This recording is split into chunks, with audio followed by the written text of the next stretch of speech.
Hey there and welcome to the mini training on assisted sales. So in my opinion, this is probably one of the most creative and hot strategies of the moment. So what we'll go into in this video is what are assisted sales, what are the benefits to the vendor, what are the benefits to you or the investor, and the types of properties that we're looking for in order to make this strategy work. So what is an assisted sale?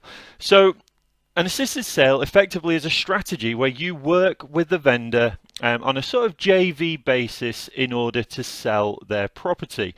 So if you imagine a property that's needing a little bit of work and the vendor might not have that money to be able to invest into the property, but it's struggling, this is a perfect opportunity to go into the assisted sale. So one of the great things about an assisted sale is that you don't actually buy the property that you're going to refurbish. So we'll go into the benefits of that in a little while.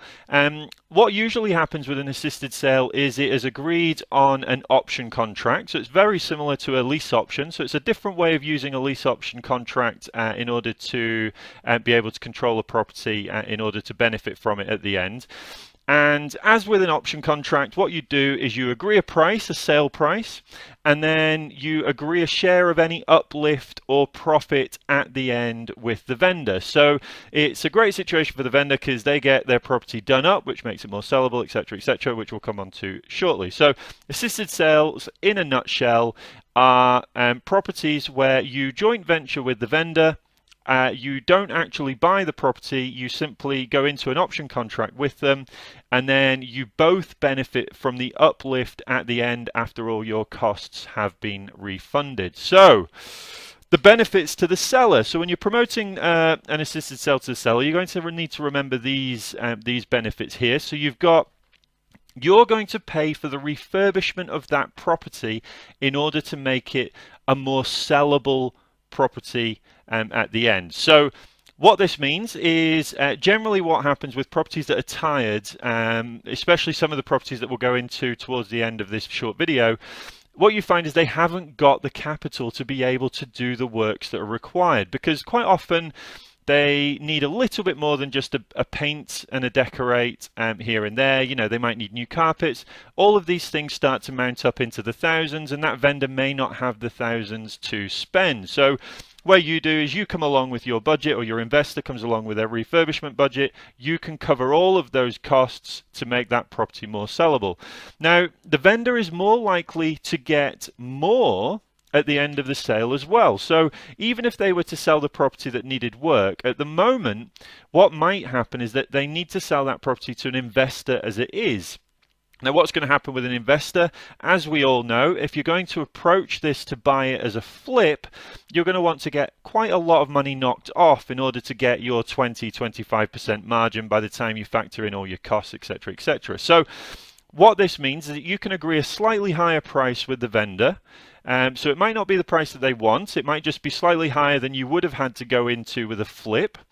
And then what you do is you agree an uplift share. So after all costs have been deducted, the profit, the net profit at the end, you would agree a share of that with the vendor as a gesture of a thank you, really, to allow you this opportunity to do the assisted sale. And then what also happens, because you're both have a vested interest in that property reselling as quickly as possible, what you can then do is take the ownership of that, take the responsibility of selling that property on behalf of the vendor. So of course you're going to be working with the vendor to sell, but now you're both interested in getting that sold. So you can take away the hassle, the headache, the stress, all those bits that people don't like when they're selling the property. You can even go to the point where you do the viewings, you can do work with the agent. All of these things effectively are headaches that you can take away from the vendor. So the vendor, in a nutshell, really, is getting someone to come and pay for the full refurbishment of the property. They're getting a higher price than they would have got if they were selling it as a flip to an investor who just wanted an outright purchase. And you're going to take the full headache and hassle and stress away from the resale of that property. So really, it's a no-brainer for the vendor. Really, really good. And quite often when we're negotiating these deals, we hear that it's too good to be true. And the reality is it's not. That's just the fact. So it's a really, really good strategy, really, really exciting strategy for the moment.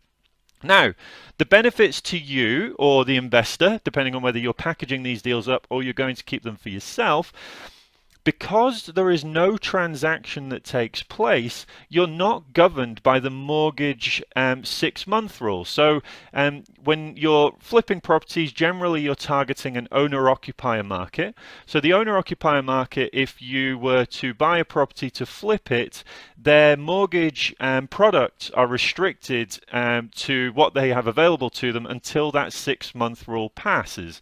So this cuts out that 6-month rule, which means that you've effectively opened up the marketplace to everyone. You've opened up the mortgage marketplace for everyone as well, because the 6-month rule doesn't apply, which is obviously a real benefit to you and the investor, because you can sell the property much faster to owner-occupiers who will have full mortgage products available. Now, the other thing, the other big investor bonus or your bonus is that there's no need for bridging finance, which can be very expensive. There's no need to tie up a lot of capital in a purchase and a refurb, and there's no deposits that are required. So that's a really, really big benefit in terms of the amount of capital that the investor would need in order to take these projects on. And of course, because there's no transaction, there's no stamp duty. So there's no stamp duty to pay, which again means that you're not paying the 3% stamp duty, which effectively you would do as an investor if you're buying a second, third, fourth property to flip, which is obviously a really, really big bonus, because that's that extra 3% just wiped out straight away.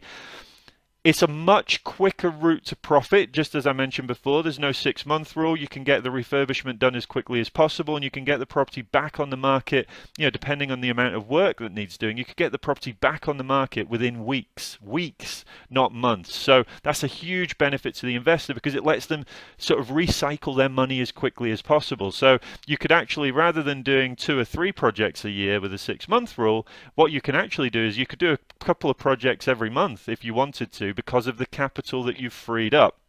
Now, another massive benefit of assisted sales is estate agents are going to want to work with you, because at the moment, the reason that the property is not selling is because it needs work, which means that the estate agent's struggling. They're spending a lot of time doing viewings, they're spending a lot of time doing marketing, and a lot of the agents will kind of know that they're onto a lost case, really.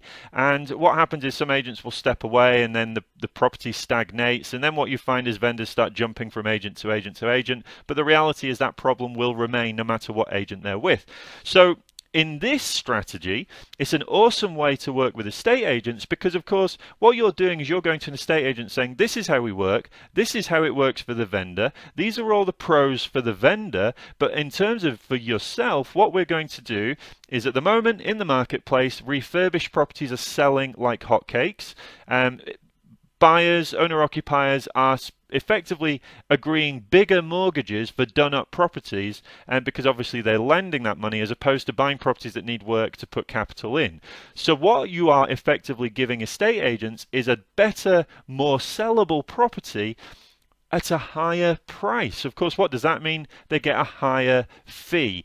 And what you can do in order to sweeten estate agents up is you can even offer them a referral bonus or a referral commission for passing you that lead in the first place. So even if that was just £500, for example, suddenly they've got a higher fee plus another £500 as a referral bonus. So as an investor working with an estate agent, because we know that with flips and refurb projects, you really are going to have to find them through estate agents if you want to do any sort of volume, then this assisted sale model is absolutely perfect for them. So awesome, awesome strategy, both for the vendor and of course for the investor. So how's it structured? So how do you actually structure an assisted sale deal? So it is a lease option. So what you are doing is you are agreeing a price now, and then you're agreeing a term in which you will exercise that option. And then what happens is at the end, instead of that option being exercised by you, the contracts really sort of go along the lines of an assignee. The assignee becomes the owner-occupier. The transaction goes between the buyer and the seller, you effectively just broker it in the middle. There is an agreement where the profit share at the end is divvied up. So you get your share and they get their share as well. So really in a nutshell, it is an option contract. We generally try and agree 12 months. The reason for 12 months is that it gives you time. If the market was to slow down for whatever reason, the reality is you are still going to be able to sell that within 12 months. A refurbished property should still sell, unless the property market's completely crashed, should sell within those 12 months. But of course, when you're explaining that to the vendor, it's in both your interests to get that property sold as quickly as possible. So agree 12 months, but obviously you want to get that done a lot quicker. You want to try and keep your monthly payments to an absolute minimum. And the reason you want to do that is, of course, because you don't want to be paying out certain things over the course of the 4, 5, 6 months, 3 months, 2 weeks, whatever it might be. And it just gets confusing with the transfer of everything. It can become very confusing because it's such a short time. Now, if it does become a factor in the negotiations, then of course you can agree it like a lease option where you pay their mortgage payments for the next however many months it takes or whatever it is, but it will still be a lot less than you would have had to cover in bridging finance, for example. So you'll still make a profit at the end, so it's still a win-win for you and the vendor. Now, the other thing to factor in is what might sweeten the deal for the vendor as well is you could give them an upfront payment, just as a bit of a deal sweetener. So you could give them a couple of £1,000, £3,000. It really depends on the value of the property, just as the option fee. Just so that they've got a bit of money up front, so they know you're serious, and then you can recoup that back at the end. So you agree if whatever you pay up front, you would just basically knock off at the end of their profit share. So you'll always get it back, but obviously it gives them something up front to help them along. And what you're paying up front is nowhere near what the stamp duty would have been. It's nowhere near what the deposit would have been, or cash purchase, for example. And then, like I say, at the end, you want to make sure that you've agreed a profit split. Generally, we'll look at maybe a 75% for us, the investor, and then 25% to the seller. Because remember, you're already giving them a better price than they would have had to sell to someone on the open market. So those are sort of the structure of the deal. Now, the reality is with assisted sale properties, you need to make sure that the property is empty or vacant, and that's just common sense really, because of course you don't want to be doing refurbishments while anyone's in situ. So it does limit the properties that you can go at, but trust me, there are a heck of a lot of properties on the market at the moment that are empty, in need of work, that are struggling. So that just gives you an idea as to the properties that you are going to target. So, like I say, ideal assisted scenarios are empty property. It has to be empty. Now, we're looking at properties such as probate, deceased estates. They're great because you can work with the beneficiaries who effectively most of the time will want to get the best price. So what that means is that you can give them the best of both worlds, really. You take care of all the hassle, the refurb. Sometimes they're emotionally tied to the property. So you're going to go and do all of that work, and then they get a better price at the end. They get a better sort of amount for the property that they split amongst the beneficiaries as they wish.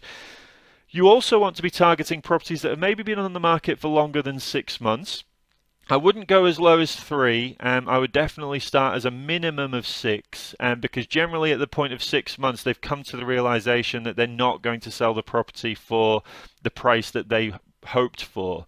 So the chances are they'll have probably had offers from investors for flips that will have been very low. So we're going in and using that as the benchmark, and then obviously going and explaining that we can get a much better price. So 6 months or more on the market. Former rental properties are also an awesome target. Again, because tenants generally don't look after properties, they become tired, and even if it's just things like carpets and redecorating, owner-occupiers are walking into these properties and thinking, well, that's £2,000 for carpets, £2,000 for redecorating. You know what, I'd rather spend an extra £10,000 on the mortgage that I can afford, which means that I pay less of a deposit, but I don't need to find £4,000 cash. So rental properties are a really good example, and there's plenty of those, plenty of landlords offloading rental properties at the moment. So anything former rental properties, can't say it, is a good target. The other one are chains. So no chain properties that are struggling. The reason for no chains is that generally no chain means that vendor is fairly motivated to get that sale through. So so no chain properties are excellent. Also, price drops, sale fall throughs, all of the usual BMV motivated seller sort of signs. They're great for the assisted sale scenario as well. And you can even go as far as to go into properties that maybe have structural issues or anything that's unmortgageable, because what we're going to do is make it mortgageable. So they already know that they're not going to be able to command a certain price because of the issues. Quite often the problems that need assessing or addressing, sorry, are fairly, I mean, they might cost money, but the point is once they've been done, you can command a much higher price. So you can target these properties. Investors with pots of cash can address these properties, fix them up, and then resell them for a profit. So those are the ideal assisted scenarios, which are awesome. So just in summary, we are looking at a strategy where we can assist vendors to get them a better price than they would have got on the open market. We're going to cover the costs, which are going to be a lot less than buying by just purely paying for refurb and maybe any holding costs that might be applicable. And we're going to be targeting properties that are actually fairly easy to identify with estate agents, and estate agents are going to want to work with us in order to turn these properties around. So you can see why I'm very excited about this strategy. It's almost a bit of a hybrid between an option and a flip, and the benefits are huge for the vendor, huge for estate agents, and massive for your investors or yourself if you're doing this for yourself. So excellent strategy, very exciting one, definitely a hot strategy of the moment, especially with the market the way that it is. So good luck everyone, and if you've got any questions, comments, anything like that, drop them in the forum and I will come back to you. But in the meantime, enjoy, go find those assisted sales, and happy sourcing.